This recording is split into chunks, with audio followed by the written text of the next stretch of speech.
La genèse de notre projet associatif global 2023-2028.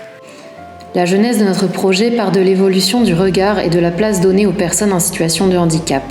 Cela implique une transformation obligatoire de l'offre médico-sociale et suppose la promotion du libre choix, une véritable citoyenneté et des réponses sur mesure.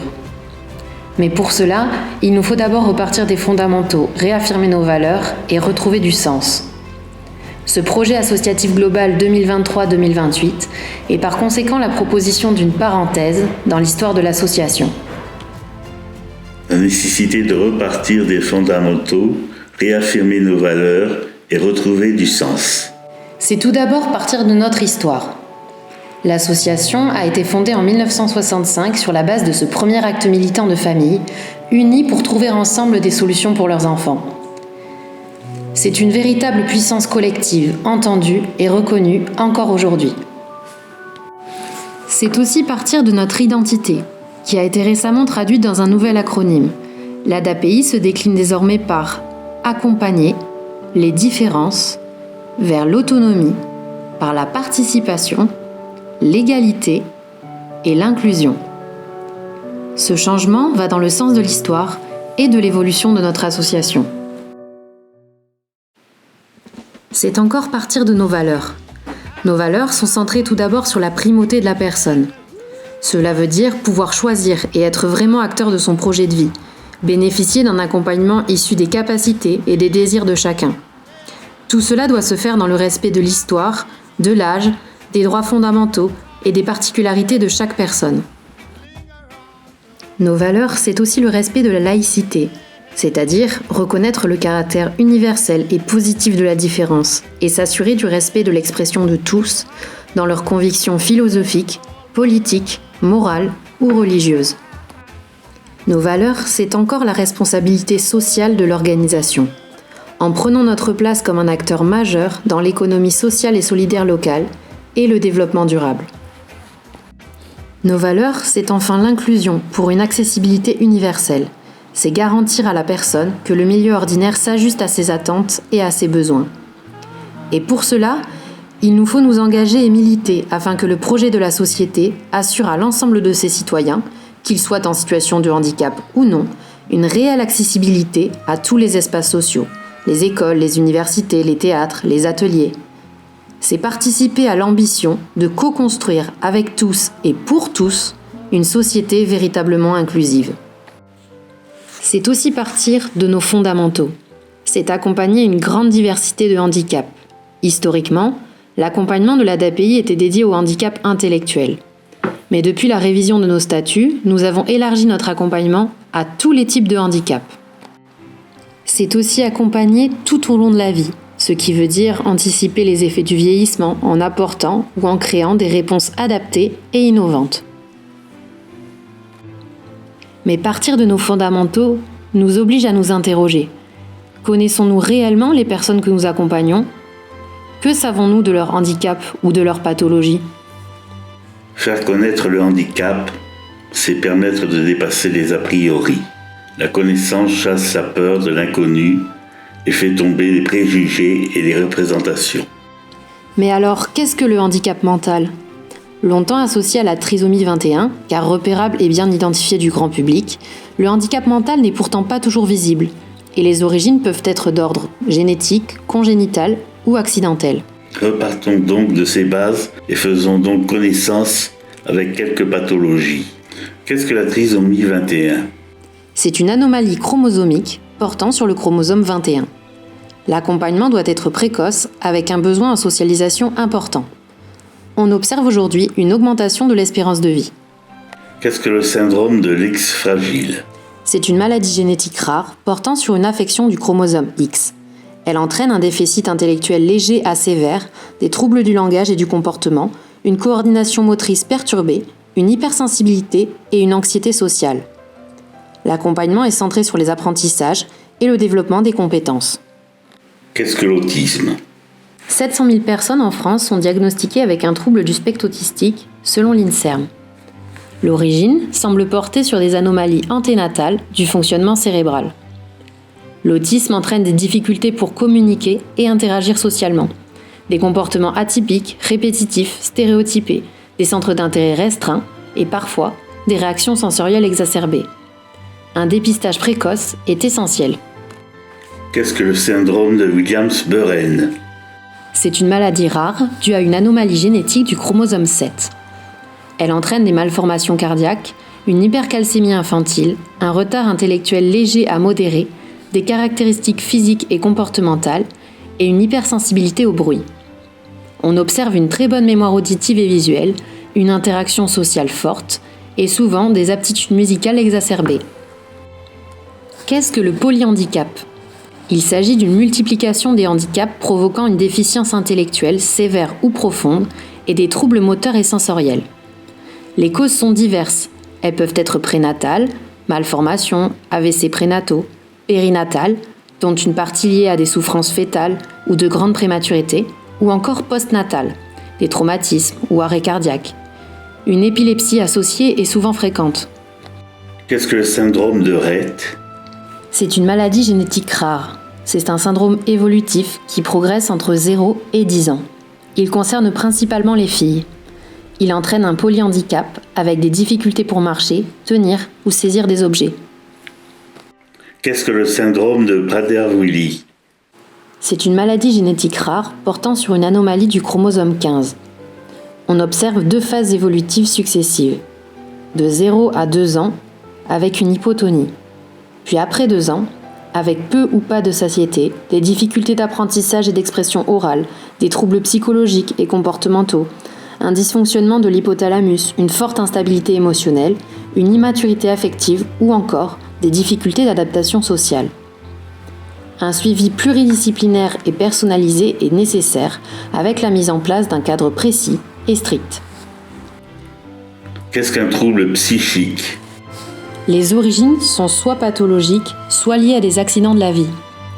Les troubles peuvent être névrotiques, comme pour un bipolaire, une dépression grave, des TOC, ou psychotiques, comme dans le cas de la schizophrénie, ou encore neurodégénératifs. Parmi les difficultés majeures rencontrées, on trouve un sens de la réalité différent, des difficultés d'organisation et de structuration de la pensée. Les risques principaux sont un repli sur soi, une grande vulnérabilité et l'exclusion. L'accompagnement est basé sur le rétablissement et la réhabilitation. Il est nécessaire d'avoir un suivi en soins réguliers, qui est obligatoire. Il faut leur proposer un accompagnement personnalisé, sur mesure. Il est donc indispensable de bien connaître le handicap et les pathologies afin de s'y adapter. Mais alors, que proposons-nous ? Les établissements et services de l'ADAPI des Hautes-Pyrénées ont été réorganisés en pôles et territoires depuis avril 2021. L'objectif de cette réorganisation est de fluidifier les parcours des personnes, d'élargir la palette des réponses qui leur sont proposées, d'apporter des réponses proches du lieu de vie des personnes et de renforcer le réseau de partenaires de proximité. Concernant l'offre proposée à la jeunesse, le pôle enfance est composé d'un institut médico-éducatif, de plusieurs unités d'enseignement externalisées, d'un CESAD, d'un internat et d'une équipe mobile scolarité. Concernant l'emploi, notre offre est composée des services de Cap Emploi, de la plateforme Emploi Accompagné et du pôle Travail. Le pôle Travail se décline entre les ZAT Les Trois Soleils, les ZAT L'Envol et les ZAT de transition Messidor. Depuis peu, l'offre d'emploi a aussi intégré l'entreprise adaptée La Renaissance qui comprend un restaurant et un hôtel, tous deux situés sur Lourdes. Concernant l'habitat, notre offre propose de l'hébergement et du soutien à domicile, avec des appartements extérieurs, des foyers de vie, foyers d'hébergement, ou encore des services comme le SAVS et le SAMSA. L'ADAPI des Hautes-Pyrénées propose également une offre d'habitat inclusif, avec les maisons de Mélise, situées à Azerex, mais aussi avec un nouveau projet, la Villa Verte, qui sera située à Lourdes. Pour répondre aux besoins en soins, l'ADAPI propose aussi de l'habitat médicalisé. Il s'agit notamment d'établissements d'accueil médicalisés, anciennement appelés foyers d'accueil médicalisés, et de maisons d'accueil spécialisées. Toute cette offre est complétée par des activités de jour que les personnes peuvent réaliser au sein des accueils de jour répartis sur les différents territoires. Dans une logique de réponse sur mesure, coordonnée, nous proposons également des plateformes de coordination et d'accompagnement, telles que la PCO, plateforme de coordination et d'orientation, le PCPE, pôle de compétences et de prestations externalisées, ou bien encore la communauté 360. Pour assurer le bon fonctionnement des établissements, l'ADAPI est aussi dotée de fonctions transverses, comme les RH, la comptabilité, les services informatiques, la qualité de vie au travail, la communication et l'innovation, ou encore la direction générale, qui sont basées au niveau du siège social. Nous agissons afin que l'offre proposée se développe au service des besoins des personnes en anticipant et en innovant toujours plus. Nos engagements pour les personnes accompagnées. Faire de l'autodétermination des personnes une priorité. Personnaliser le plus possible l'accompagnement par des réponses sur mesure. Considérer le citoyen qu'est la personne avant sa situation de handicap et se rapprocher du droit commun. Action 1. Promouvoir la diversité des offres d'habitat. Nous voulons développer de nouveaux dispositifs d'habitat pour tous.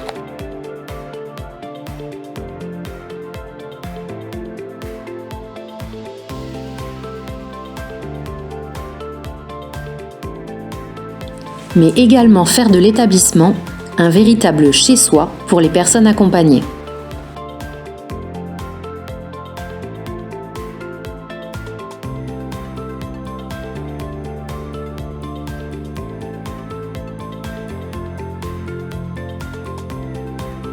Action 2. Favoriser le libre choix, les souhaits et le pouvoir d'agir. Pour cela, nous voulons rendre systématique le recueil des souhaits, des goûts et des plaisirs de la personne, prendre en compte chaque individualité, même dans un collectif, mettre en avant les potentiels de chacun et non plus seulement les incapacités, informer la personne sur tous les choix possibles pour elle et l'y encourager. Acheter des vêtements, ça vous plaît? Oui. Oui, aller faire les magasins, quoi. Ah, mais trop bien. Le temps nécessaire, hein. Il a des chemins. Il est des années. Toujours des. Action 3. Autoriser les essais de vie, permettre d'expérimenter. Nous voulons multiplier les essais et permettre le droit à l'erreur pour favoriser les apprentissages. Nous voulons aussi accompagner les prises de risques de manière raisonnée, renforcer la pérédance, mais également favoriser les stages et les allers-retours.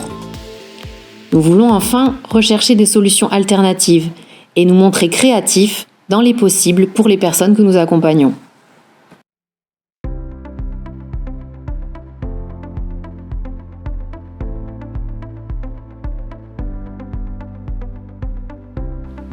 Action 4. Rechercher le bien-être social, moral et physique correspondant à chacun.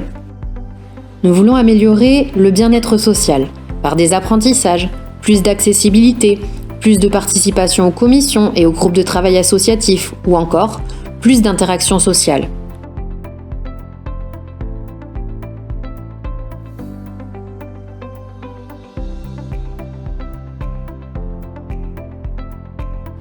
Nous voulons également améliorer le bien-être physique par de la prévention et de l'éducation à la santé. Cela passe notamment par la promotion de l'hygiène et de la santé, afin que les personnes soient actrices de leur propre santé. C'est aussi les encourager à pratiquer des activités physiques et sportives.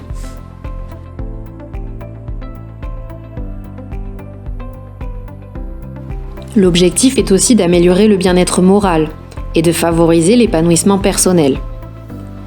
Il s'agit de permettre aux personnes de se réaliser, d'avoir des relations avec les autres et de se sentir en sécurité.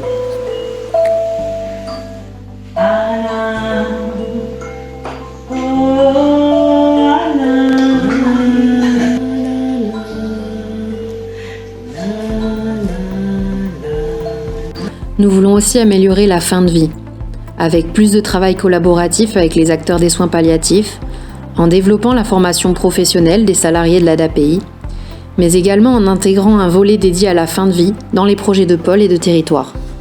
Action 5. Soutenir les aidants familiaux.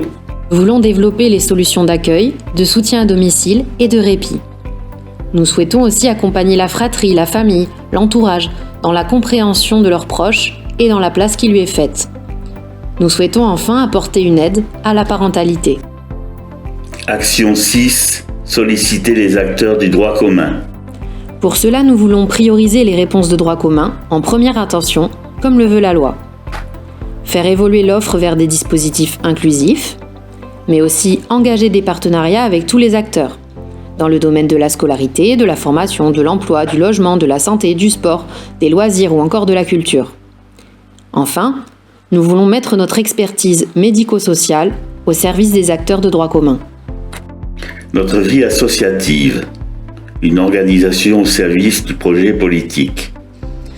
Nous agirons toujours pour militer pour le changement auprès des acteurs du territoire, pour associer les personnes elles-mêmes ainsi que leur entourage et réussir ensemble, et pour mettre notre expertise au service de l'ensemble des acteurs de la société civile, des associations, des corps intermédiaires et du grand public. Pour cela, nous devons être influents pour faire valoir nos idées, ce qui veut dire être présents dans les diverses instances de représentation, porter nos valeurs et être un partenaire reconnu au sein de la société civile et des institutions et financeurs. Nous devons aussi coopérer et mutualiser avec les autres associations qui poursuivent un but similaire, c'est-à-dire renforcer les liens avec les membres de l'UNAPI Occitanie et le mouvement national, mais aussi renforcer les liens avec les associations socio-culturelles, sportives ou de loisirs implantées sur le département des Hautes-Pyrénées. Nous devons mieux communiquer en utilisant tous les supports de communication actuels et en les rendant accessibles aux personnes accompagnées, notamment grâce au facile à lire et à comprendre. Il faut également se tourner vers les familles, les adhérents et les professionnels. Nous devons renforcer les rencontres entre aidants, proches, familles et adhérents. Il est également indispensable de valoriser les actions de l'association et de mettre en lumière le travail de ses salariés. Nous devons mieux articuler vie associative et vie des établissements et des services. Pour cela, il faut développer le bénévolat des proches et des familles s'ils souhaitent s'associer aux sorties, aux séjours, aux activités. Il est également important de poursuivre les commissions thématiques transversales. Et également indispensable de maintenir le lien entre les administrateurs délégués et les directeurs. Enfin, nous devons diversifier les ressources financières complémentaires. Cela signifie développer la facturation de diverses prestations, accroître les réponses aux appels à projets de droit commun et développer la recherche de mécénat. Nos engagements pour les salariés de l'ADAPI des Hautes-Pyrénées. Dans un contexte en pleine mutation, nous souhaitons que les salariés puissent s'épanouir dans un travail qui fait sens et être reconnus dans leurs compétences. L'accompagnement au changement, impulsé par le projet de transformation de l'offre, sera gage de cet engagement, de ce dynamisme et de cette évolution attendue des pratiques professionnelles. Nous souhaitons tout d'abord développer l'autonomie et la responsabilité de chacun, ce qui signifie encourager l'expertise croisée et pluridisciplinaire dans la co-construction des réponses aux souhaits et aux besoins des personnes, mais aussi réactualiser les fiches de poste en valorisant les missions et les compétences de tous. C'est également installer et promouvoir les métiers de demain, mais aussi mettre en place un management participatif impliquant les salariés dans un projet commun. Nous voulons faire du développement des compétences des salariés une priorité. Il s'agit donc de développer les formations à l'utilisation des outils du numérique et notamment des outils de communication alternatifs et améliorés. C'est également mieux appréhender les ressources du territoire et le fonctionnement en dispositifs et en plateformes de services. Mais c'est aussi encourager la mobilité à l'intérieur de l'association et en dehors de l'association par des stages d'immersion et ou de découverte pour les professionnels. Nous continuerons d'encourager l'innovation. Cela veut dire anticiper les besoins et repérer les manques, dépasser les contraintes organisationnelles, se renouveler et être créatif. C'est aussi s'ouvrir à de nouvelles expériences de travail et développer l'entreprise apprenante, travailler en intelligence collective, en démarche concertée et participative, en mode projet. Nous voulons continuer à repenser les organisations de travail, ce qui signifie partager un vocabulaire commun permettant l'interopérabilité des outils, comme par exemple la nomenclature Séraphin PH. C'est aussi déployer la transformation de l'offre avec l'aide des cadres de proximité et des coordonnateurs de projet. Il faut encore lever les freins pour faciliter les réponses sur mesure et amplifier le fonctionnement en file active. Nous voulons permettre aux salariés d'oser accompagner, c'est-à-dire d'accompagner la prise de risque pour les personnes. Cela signifie développer la complémentarité des interventions, la coopération et le décloisonnement, mais aussi apporter une expertise médico-sociale au milieu ordinaire. Il faut également renforcer la triple expertise, celle de la personne, du proche aidant et du professionnel, qui sont complémentaires. C'est enfin maintenir le travail collaboratif, par exemple via la communauté 360 ou le pôle de compétences et de prestations externalisées. Pour conclure, vous l'aurez compris, la réalisation des actions de ce projet associatif global, ambitieux, ne sera possible que tous ensemble, au service des personnes accompagnées. Faisons de ce projet associatif global notre projet à tous.